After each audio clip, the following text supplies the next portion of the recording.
말고 비현실적인 영상들이 나오고 특히 이제 이 블랙리스트 이 예술 검열을 바라보는 부서의 그 간극의 차이라는 생각이 듭니다. 그래서 아까 뭐 발제자도 말씀해 주셨는데 사실 대부분 저희는 이제 문화예술 쪽에 대부분 계신 분들이라서 조금 덜 하겠지만 대부분 사람들은 블랙리스트 끝났다고 생각하죠. 그냥 촛불 혁명을 했고 정권을 바꿔냈으니까 저희가 이제 촛불 이후라는 이 타이틀의 촛불 이후라는 걸 그런 거는 촛불이 사실은 이 문제를 해결하고 매듭 짓고 다음 단계로 나가는 그 전환점이 아니었다. 사실 어떻게 보면 이 블랙리스트라는 이 맥락들이 이루어지는 것들을 밝혀주는 하나의 계기였을 뿐이지 아직도 블랙리스트와 관련된 싸움들 지금들 계속 진행되고 있다는 것을 보여주는 중요한 시점이다라는 생각이 듭니다. 그 세 분의 발제를 들어봤죠. 쉬는 시간 없이 저희가 시간이 많지 않아서 이어서 세 분의 토론을 들어보도록 하겠습니다. 첫 번째 토론자는 우용인 희망연대에서 활동합니다. 일단 촛불 이후라고 했는데 성능은 하나밖에 없죠. 정부권이 바뀌었다는 바람이고요. 그리고 촛불 광장에서의 촛불에서 나왔던 여러 가지 시대적 요구들, 주권자들이 요구들이 그냥 무시할 수 없는 정도의 큰 영향력을 가지고 있는 건 분명합니다. 문제는 그게 이제 실제로 제도에 녹여내지고 그리고 그 현장에서 그게 변화된 여러 가지 것들로 드러나야 되는데 그게 드러나지 않는다는 거죠. 아직 제도에 녹여내는 단계도 아직 못 들어갔습니다. 사실 광주권, 그리고 대구권, 그리고 개운여대 건을 보면은 공통점으로 한 세 가지 정도가 공통점이 있습니다. 첫 번째는 이 정책 전달 체계라는 게 기본적으로 위계 구조에서 이루어집니다. 청와대부터 국정원, 그 다음에 정부 부처들, 그 부처에서 관리하는 여러 가지 산하 재단이나 기관들, 그리고 그 재단이나 기관에서 관리하는 거기서 돈을 지급해서 먹고 사는 여러 가지 관계단체들. 이렇게 위계 구조 내에서 정책 전달 체계가 계속 진행되고 있다는 거고요. 그래서 아까 말씀하셨지만은 계속 이게 어떤 문제가 발생했을 때 담당자 개인과 그 피해자 예술가 개인 사인 간의 뭔가의 문제인 것을 계속 그걸 축소시키고 책임을 그냥 거기서 끝내려고 하는 거죠. 근데 사실 그럴 수가 없는 거죠. 정책 전달 체계 내에 분명히 들어가 있는 부분이고요. 그래서 그게 담당자가 직급의 문제가 아니고 공공이라는 기관이라는 정부라는 큰 덩어리 속에 들어가 있는 거예요. 그러니까 그 개인의 이름을 걸고 하는 크레딧이 아니고 크레딧으로 하는 게 아니고 그 사람이 속해 있는 공공이라는 크레딧을 걸고 그 행위를 하는 거고 거기서 발생한 행위에 대한 책임은 당연히 지금은 위에서 밑으로 내리는 구조인데 그게 아니고 책임도 물론 밑에서 위로 올라가야 되는 거죠. 그래서 여기서 계속 대구광역시도 그렇고 지금 광주시도 그렇고 책임을 밑에 최말단 공공의 맨 말단 끝에 있는 직원에게 전가시키는 명령은 밑으로 내려오지만 말 그대로 책임은 위로 올려야 되는 거예요. 공공을 운영하는 기본적인 논리거든요. 그 논리를 지금 부정하고 스스로 공공성에 대한 마인드가 전혀 없다고 봐야 됩니다.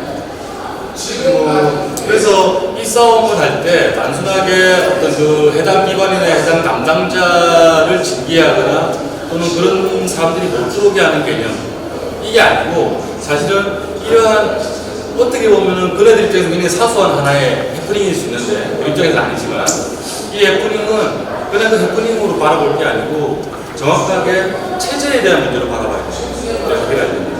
그래서 제가 말씀드린 것처럼 정책 전달 체계상에 있는 이 체계 자체를 뒤집어야지 이게 해결 가능한 부분이라고 생각합니다. 그래서 블랙리스트 진상 조사를 끝나고 난 백스에 보면은 이제 보통 이렇게 세부적인 제도 개선안 말고 앞부분에 언급되어 있는 여러 가지 의미에 대한 부분들은 사실은 별로 중요하게 생각하지 않아요. 그 부분이 제일 중요하다고 보거든요. 여기 보시면은 블랙리스트 범죄의 헌법적 개념에 대한 의미들이 분명히 적혀 있습니다. 여기 보면 이거는 국가 체제 정복을 하는 범죄다. 그리고 정책 범죄이며 그리고 분명한 차별 범죄이다. 민주공화국이라는 체제를 정복하는 행위이기 때문에 국가 범죄라는 거죠. 근데 지금 논의되는 부분들 보면 거기에 대한 인식을 싹 걷어내고 해당 가해자들이 가해자나 가해자들 인식을 걷어내고 그냥 단순하게 직원 사업 개별 지원 사업을 진행하는 프로세스상에 발생한 오류 정도로 보는 거죠. 그래서 아까 광주시에서 나온 사과문이나 이런 거 보면 여기도 보면 딱 그게 딱 들어가 있어요. 그러니까 행정 1개 하나의 사업에서 드러난 오류로 보고 오류를 수정하겠다라고 이렇게 사과를 합니다. 그냥 행정 프로세스의 오류가 아니고 국가 체제에 대한 전복입니다. 헌법에 명시되어 있는 예술인의 표현의 자유에 대한 전복이고요. 그리고 그 예술인 주권자의 기본권에 대한 차별 금지에 대한 전복이고요. 기본적으로 민주주의 작동을 전면적으로 부정하는 얘기거든요. 그럼 이거는 그냥 이렇게 볼 문제가 아니라. 그래서 대부분 이런 식으로 작게 축소시켜서 그냥 그 부분들을 적당히 해결하는 어떤 위원회를 만들어내고 그리고 몇 가지 대안들을 만들어내서 단기적인 처방을 만들어내서 사업을 보고 비슷하게 해주는 정도로 끝내는 거예요. 그래서 저는 아까 제가 물어봤던 게 이게 문화에서 공정위원회로 들어갈 것인가라는 게 저는 굉장히 의구심이 들거든요.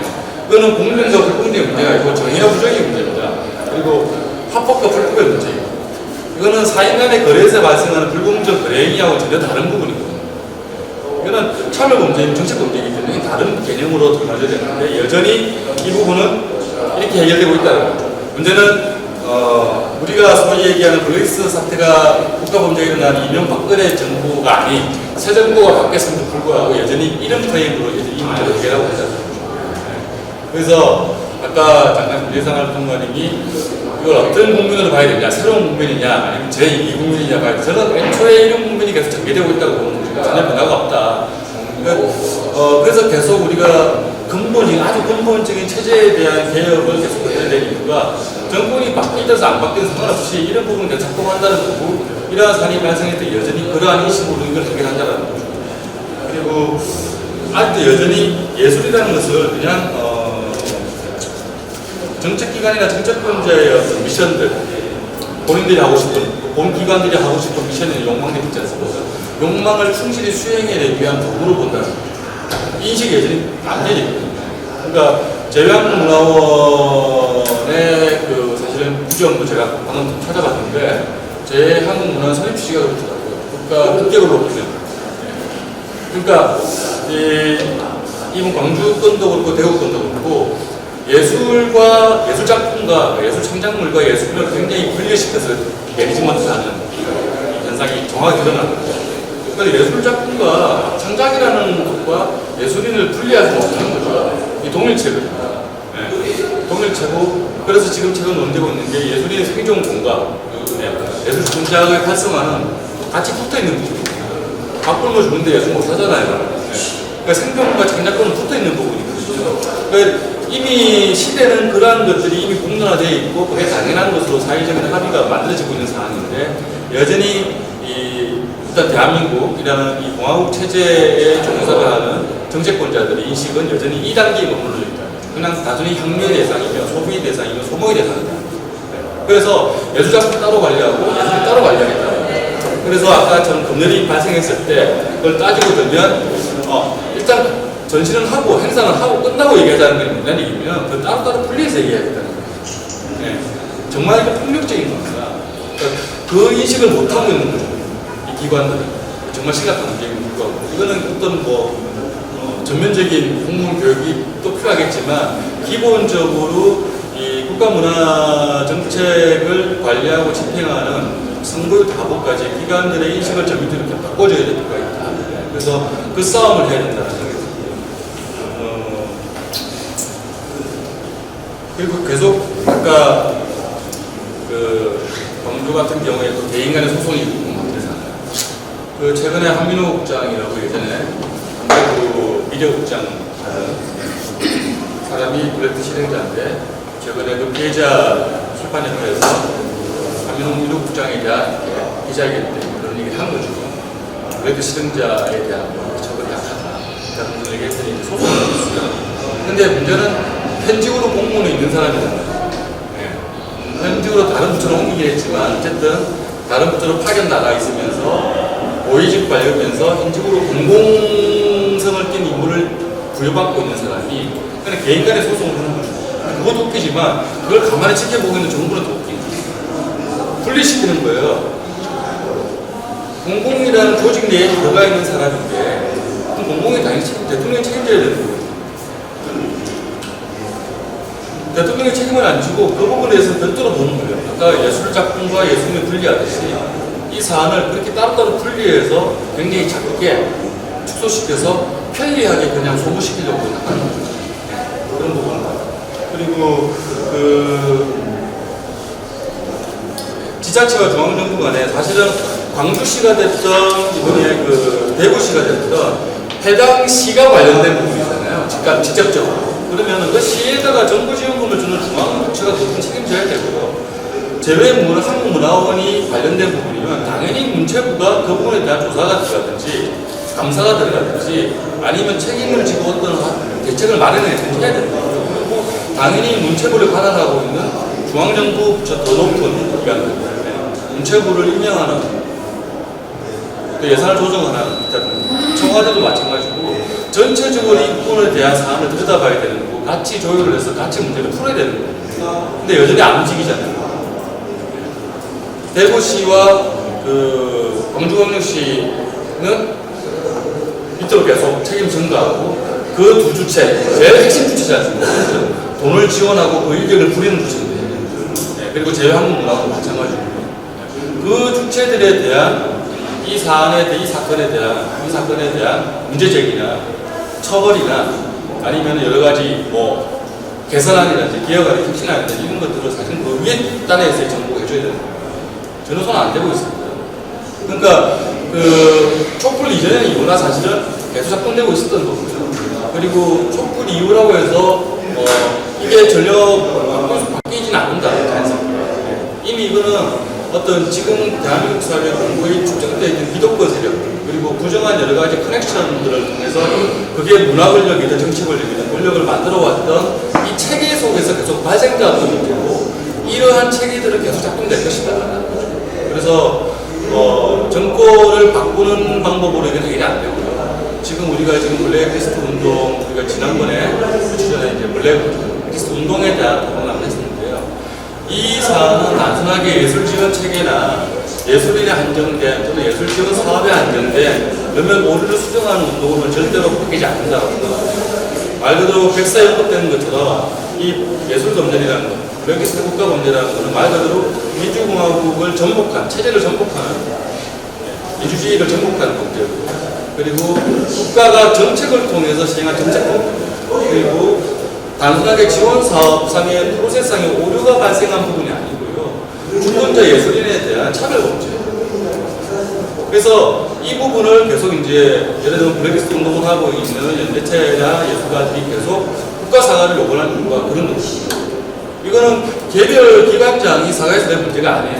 아까 말씀드린 것처럼 청와대, 각 정부 부처, 정부 밑에 관리하고 있는 여러 가지 기관이나 재단들 그리고 하나의 몸이고 가장 최고의 책임자는 제일 위에 있는 공수권자가 있는 거죠. 그러니까 책임을 물어야 되는 거고요. 그리고 헌법 개정에 대한 부분 또 왜 자꾸 언급하냐 그러면 앞서 말씀드린 것처럼 이거는 헌법에 명기된 주권자의 기본권을 국사라는 거죠. 그래서 이러한 부분들이 더 발생하지 않도록 그리고 이게 분명하게 국가범죄라는 걸 정책범죄라는 걸 정확하게 기록으로 남기는 작업도 있습니다. 그러한 성찰적인 부분을 제도적으로 반영해내고 그리고 이 사안 같은 경우에 개별 몇몇 징계자를 대상으로 한 투쟁이 아니고 싸움이 아니고 말 그대로 대구시나 광주시가 운영하는 문화행정 체계 자체에 대한 논의가 새롭게 진행돼요. 그래서 사실은 이후자 후속 대책들이 보면은 일단 대구시는 일단 계속 생각하고 있는 거고요. 언제 나 모르겠는데 배째라고 있는 거죠. 2017년도에 벌어진 사안인데 2017년도에 세정도 들어오고 나서 근데 여전히 대구시도 후속에 대한 건 전혀 논의하지 않고 대구시의 책임이 있는 중앙정부도 전혀 관여하지 않고 그리고 이게 문화 관련이든 아니면 관광 관련, 도시행정 관련이든 그 어떤 정부 중앙부처 내부에 대해서 책임을 지고 발언 자체를 안 하고 이 부분에 대한 문제제기를 다시 해야 된다고 그러니까 대구시랑 싸울 필요 없고요. 네, 대구시랑 싸우면 싸웠으니까 더 높은 단위, 더 큰 단위에 대한 싸움을 다시 전개해야 된다고 광주시도 마찬가지로 여기서 내놓은 이 대책 그냥 아까 말씀드린 대로 그냥 오류를 수정하는 정도예요. 네. 그리고 그 오류는 그 광주시나 그쪽 문화부 대단이 아니고 문화원이 아니고 그냥 개인 직원이 발생하는 오류인 거죠. 네.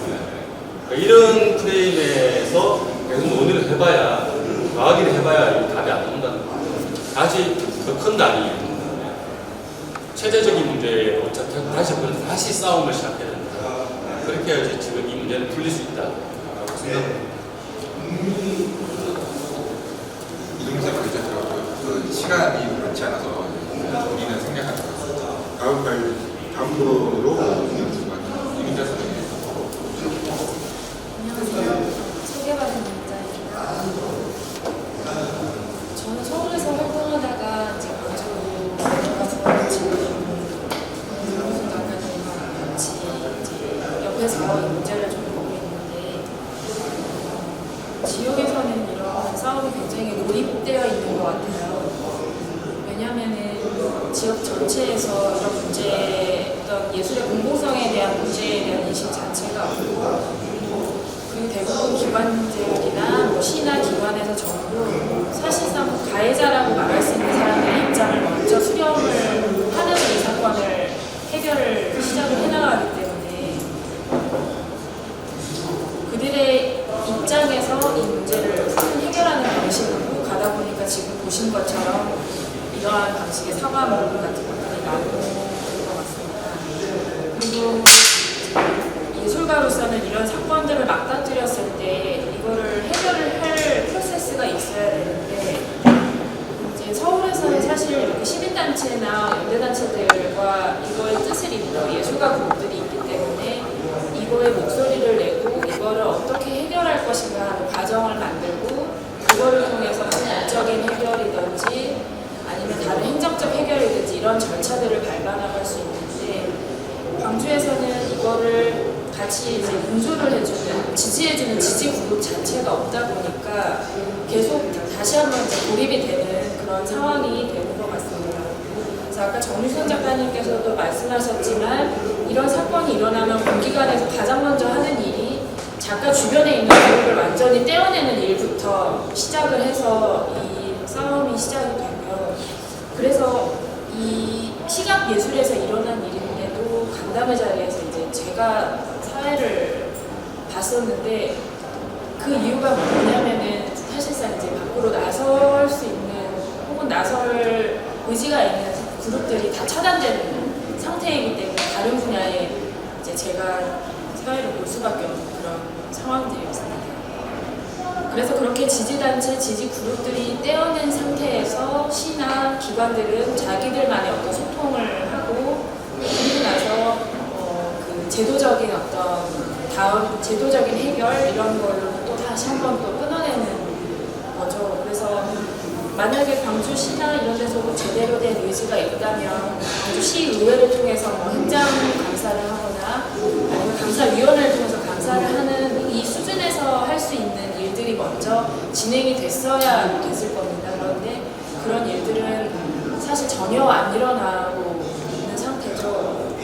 그래서 결국에는 이제 국가기관, 지역자치단체가 아니라 이제 국가기관으로 이 문제를 해결을 할 방법들을 찾게 되는데 하지만 그 역시도 지금 굉장히 통로가 막혀 있는 것이 한국문화예술인복지재단을 통해서만 이 사건이 지금 말을 할 수 있는 통로가 마련이 되어 있어서 그것을 계속 기다릴 수밖에 없는 그런 상황이 됩니다. 제가 알기에 정유진 작가님께서 9월 초, 8월 말에 이 사건을 접수를 했는데 이거에 대한 그 조정이 지금 12월 넷째 주에 된다는 게 어떤 의미인지 아실까요? 한 3개월에 걸쳐서 실은 이 제도들은 자신들의 어떤 논리, 모든 뭐 증거, 뭐 이런 거는 사실 다 없어진 상태에서 만나는 이런 상황이라고 볼 수밖에 없고 이런 문제 해결 프로세스에서도 굉장히 서울 중심으로 지금 구조가 마련되어 있다 보니까 지역에서 일어나는 일들의 적극적인 이런 대응이 전혀 사실상 불가능하다는 것을 알 수 있습니다. 그리고 또 문화재단이나 광주에 있는 문화재단 뭐 이런 기관들의 또 이런 프로세스가 있냐 하면은 그렇지 않거든요. 그래서 이제 작가님으로서는 계속 고립이 반복되는 그런 상황이 될 수밖에 없고, 결국 결론은 아무 일도 아닌 것처럼 이렇게 무야무야 넘어가고, 이것을 문제 제기한 작가님에게만 사실상 스크래치가 남고 끝나는 그런 상황이 될 것 같습니다.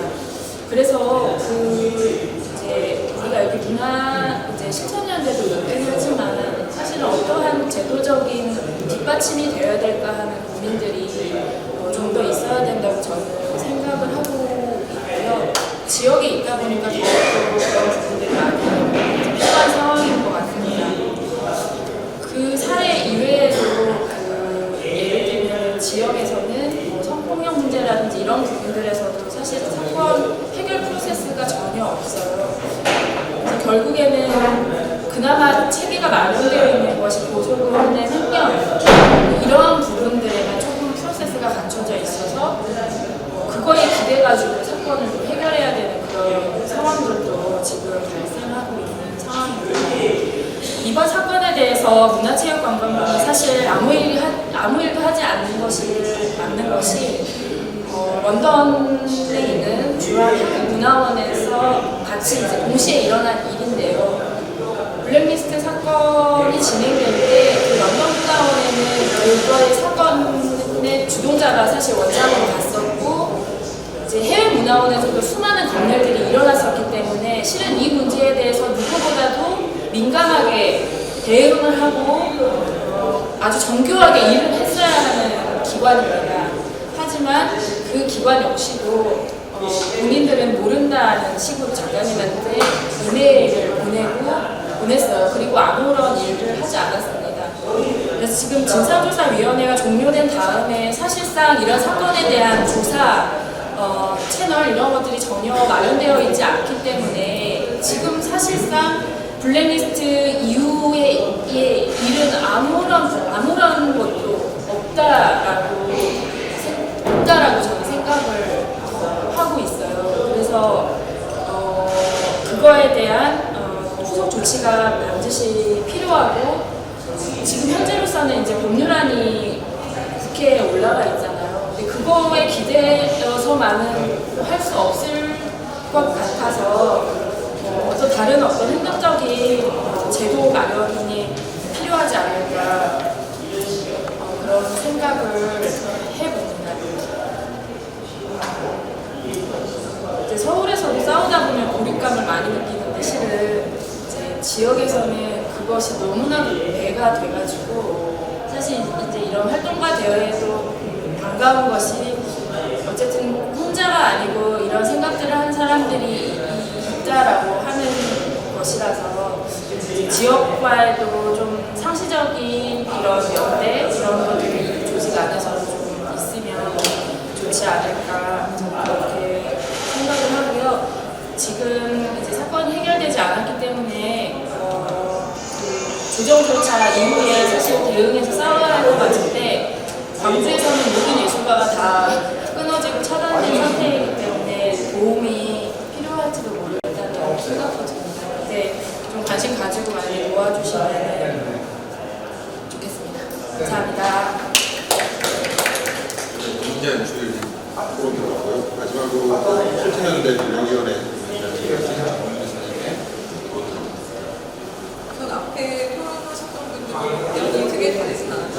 오늘 이 자리를 이제 마련했던 이유는 사실 블랙리스트가 백서에만 있는 블랙리스트가 아니에요. 그러니까 블랙리스트라고 하는 거는 그 명단을 만들어서 지원 배제라고 하는 차원보다는 아까 이제 이동민 선생님께서 말씀하셨듯이 일종의 민주주의의 침해에 있어서 어떤 그 예술 체제 자체의 폭력을 방수적 폭력이라고 하는 부분이고, 이런 부분들에 있어서 실제로 우리가 여기까지 온 게 이명박근혜 시대 때만 있는 게 아니라 여태까지 계속 예술 문화 생태계가 그게 될 수 있도록 블랙리스트가 작동될 수 있도록 그렇게 만들어져 온 거죠. 근데 이게 이제 중앙 수도권 같은 경우는 그런 문제가 공론화되는 것들이 좀 빠르고 집중화 되니까 적어도 이제 그런 문제가 있다라고 얘기할 수 있는데, 지역 수도권이라고 얘기하는데 저는 이제 지역 정체성도 있고, 그다음에 이제 이 단체죠. 이 연대체에 이제 활동도 하고 있는데 저는 굉장히 어려움을 느끼는 게 블랙리스트라고 하는 이제 대표적인 사건들도 있지만 실제로 우리가 느끼는 오늘 이제 나왔던 것들이 일상 속에서 있는 지속되는 이제 검열 배제 문제 혹은 차별 약간 폭력적인 부분도 있는 거죠. 미투하고 계속 연결되듯이 그런 부분들이 사실은 일상적으로 너무 많은 거예요. 근데 그게 지역에서 벌어졌을 때 지역에서는 그 얘기를 하는 당사자만 계속 고립이 되는 거예요. 그 문제를 중앙으로 바꿔서 저희 조직에서 얘기해도 안 될 때도 있어요. 왜냐하면 이게 약간 되게 작동 논리가 좀 차이가 있거든요. 공감은 하는데 이런 부분들이 있어서 사실은 오늘 이 자리가 지역 간담회 자리의 첫 자리예요. 그래서 지역에 있는 블랙리스트 관련된 사건들 이런 부분들을 그러니까 드러내고 바꿔내지 않으면 사실은 더 기회가 없을 수도 있다는 생각이 들거든요. 아주 특수한 국면에서 어쨌든 정부가 책임을 져야 된다라고 계속 지속적으로 얘기할 수 있고 정부가 책임을 져야 하는 그런 입장에 놓여 있기 때문에 설사 지고 있지 않는다라고 하더라도 그 문제를 공론화시키고 건강한 방식으로 만들어내지 않으면은 체제를 바꾸지 않으면은 어렵다는 생각이 들어요. 그리고 이제 우리 나왔던 얘기들은 전반적으로 다 비슷한데 이제 저는 이제 시각예술을 할 때 사실은 굉장히 진도 쪽 계열의 왕성한 활동을 했던 사람인데 실제로 그 자리 가면은 달라지는 거예요. 그러니까 공조직에 들어갔을 때 자기 스스로가 바뀌는 거죠. 그러니까 공조직에서 자기가 문화예술이라고 하는 것들을 어떤 식으로 이해를 하고 그것들을 도구화시키는 부분들이 아니라 어쨌든 가치를 인정하는 부분들을 가져갈 수 있는 사람이라고 생각을 했었는데 막상 그 입장이 되니까 똑같이 나오는 거예요. 그러니까 블랙리스트 했던 당사자들, 그 책임자들하고 똑같이 나와서 뭐 예를 들면 이제 이 사태가 딱 벌어져서 언론에서 막 보니까 급하게 사과 메일을 보냈어요. 근데 사과 메일을 잘 보면은 작가 모독이 기본이죠. 지금 정유승 작가도 작가 모독, 그러니까 작품 모독을 당한 거거든요. 그 작업이 좀 국격에 문제가 된다, 뭐 이런 식으로 이제 모독을 하는 거예요. 뭐 예를 들면 사상 문제를 뭐 해도 이 문제가 된다. 혹은 완성이 덜 된 것 같아서 뭘 턴을 덮었다. 아주 사소한 방식으로 블랙리스트를 하는 것들인데 그러고 나서 그런 부분들이 만약에 이제 얼추 사과를 외부적으로 한 것처럼 보여진다. 제대로 이제 피해자는 사과를 받지 않았는데도 사건에 대한 정확한 경위가 담긴 사과문을 내야 되는데 그러지 않으면 절대 추상적인 언어들로 사과문을 낸 다음에 그걸 갖고 사과를 끝냈다라고 해요. 그래서 그러면 피해자가 약간 좀 이 부분에서 난 사과를 받지 않았다라고 얘기를 하면은 문자를 씹어버려. 그러니까 언제까지 대답을 해달라고 약속했던 것도 상관이 없이 그런 거예요. 그러니까 뭐냐면 굉장히 반복적이고 비슷한 양상으로 나타나는 게 아주 사소한 방식으로 나타난다는 거죠. 그래서 사실 이게 이제 아주 거시적 측면에서도 봐야 되는 게 있지만 저는 그 일을 공조직에 하는 사람들, 그 사람들이 실제로 문화예술이라고 예술이라고 하는 것들에 대해서 어떻게 사고하고 거기에 대해서 그러니까 어떤 행위를 해야 되는지에 대한 매뉴얼이 필요하다고 생각해요. 그러니까 블랙리스트, 그러니까 검열 배제와 관련된 매뉴얼을 좀 만들어봤으면 좋겠다는 게 예를 들면 프로세스상에서 어떤 시기까지는 뭐 작가하고 큐레이터하고 얘기가 되고 어느 시기에는 뭐 조절이 가능하고 어느 시기에는 더 이상 개입할 수도 없고 이런 식으로까지 만들지 않으면은 사실은 이것도 상상인 거죠. 이게 어떤 식으로 보호를 해야 되는 거냐, 그러니까 예술의 표현의 자유의 권리를 어떻게 가져갈 거냐라고 하는 부분에 있어서 사실은 지금 제가 따져서 생각해봤을 때는 공무원들에게 매뉴얼을 주는 수밖에 없다. 그거를 지키지 않으면 징계 절차를 주는, 정말 단순하게 생각하면 이런 상상까지밖에 안 되는 거예요.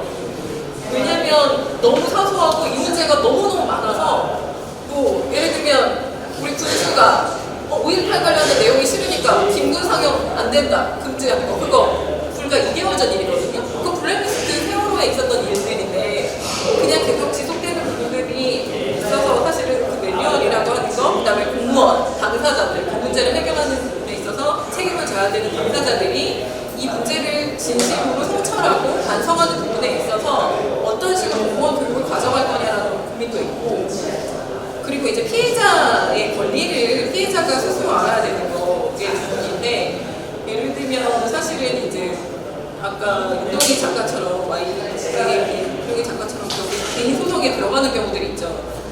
근데 개인 소송에 정말 들어가면 뭐가 다 증거가 되냐면 정유승 작가처럼 다 기록하고 뭐든지 다 해봐야 되는 거예요. 사실 기능이 안 되고 있는 국제재단에 예술인 신고 기능이 안 돼도 넣어야 돼요. 그래야 나는 이 문제를 계속 사회적으로 제기했다라는 거를 안 나와도 그걸 갖고 결국에 손대고 하는 거거든요. 그래서 피해자가 사실은 계속 피해자로서 보호를 받는 게 아니라 계속 그 상황에, 그러니까 내가 피해를 받은 걸 계속 증명해야 되는, 사실은 혼자 모여있는 부분들, 이런 것들에 대해서 사실은 연대가 좀 필요하다는 생각이 들고, 특히 지역 같은 경우 지역단 예술 생태계에 어떤 고질적인 문제를 해결하는 데 있어서 사실 문제를 드러냈을 때는 그 사람은 정말 다 동료라고 생각했는데 문제를 드러내는 순간 뒷담화가 아니라 공론화시키는 순간 고립되거든요. 그래서 사실은 그런 문제를 제기하는 사람들이 연대가 좀 필요하다. 지금 서귀포 그 문화도시 전시했던 작가고 결국에는 이제 제주도의 어떤 특수한 문화, 이런 지역의 문화 때문에 그 부분도 이제 이주한 사람이고 그 큐레이터도 이주한 사람, 대표도 이주한, 그러니까 문화도시 대표를 이주한 사람, 이러니까 지역의 눈치를 보면서 서로 이제 자기가 피해자로서 충분히 나오기도 어렵고 그런 되게 애매한 것들 때문에 계속 상처를 받는 거예요. 상처가 계속 지속되고 나는 괜찮다라고 생각하지만 시간이 되면 지나면 또 생각이 나거든요. 그래서 이런 문제들이 생기면 어느 시점에서는 좀 그런 문제가 생긴 당사자들끼리라도 좀 연대를 해서 공론화시키는 일들이 상당히 필요하고, 그런 과정을 실천연대에서 이제 좀 만들어서 지역 간담회나 혹은 더 커다란 어떤 공론화 자리를 만들어서 할 필요가 있다. 그리고 마지막으로 하나 더 붙이는 건요.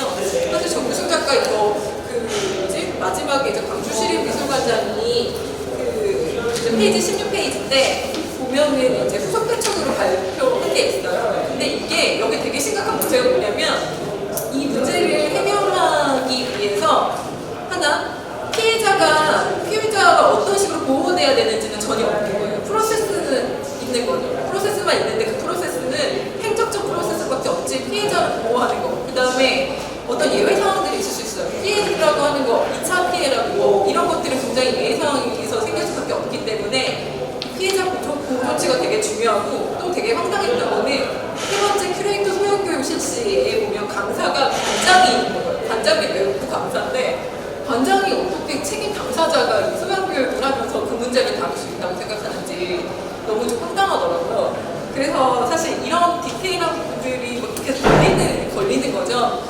어쨌든 이런 부분들에 대해서 같이 좀 만들어봤으면 좋겠다 싶고, 이게 지역 문제만은 아니고 제가 얼마 전 영화계 토론에 갔을 때도 영화계 쪽에서도 이제 만나는 행정수관과 이런 데서 결국에는 그런 공무원 매뉴얼이라든가 이런 것들 필요하다라고 이걸 모아서 얘기를 했었어요. 그래서 저는 이제 제 역할 자체가 사실은 문체부의 이해경제 추진단이라고 블랙리스트에 관련돼서 이후에 이제 문체부가 어떤 책임을 지고 제공객과 후속 조치를 해야 되는 부분들을 검토하는 기구인데 잘 안 되죠. 계속 지난하게 싸우죠. 맨날 싸우고 어쨌든 쭉 오고 있는데 그 기구를 통해서는 개인적으로는 이번에 이제 문화도시 통일복권 같은 경우는 좀 그 문화도시 사업을 잘 보이기 위해서 점수를 높게 따기 위해서 그 전시 안에서 검열을 걸린 거기 때문에, 그랬을 때 문화도시에 대한 지원을 하는 문체부에서 어쨌든 거기에 대한 페널티를 주거나 책임을 져야 되는 부분들이 있다라고 하는 부분들을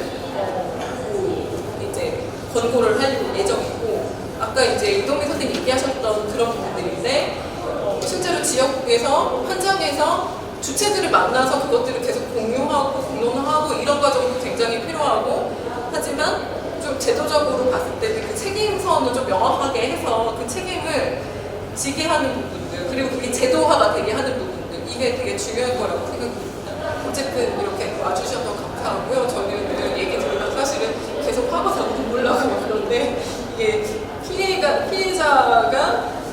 피해자들의 얘기를 들으면서 더 그렇게 마음이 그럴 것 같아요. 근데 어쨌든 그런 간담회 자리는 지속적으로 열 거고, 오늘 사실 너무 안 오셨지만 여러분들이 들으셨으니까 혹시 주변에 뭐 이런 일들이 있다라고 이제 알고 계시거나 하시면 저희를 연결해 주셔도, 그러면 어쨌든 최대치를 현장하고 연결해서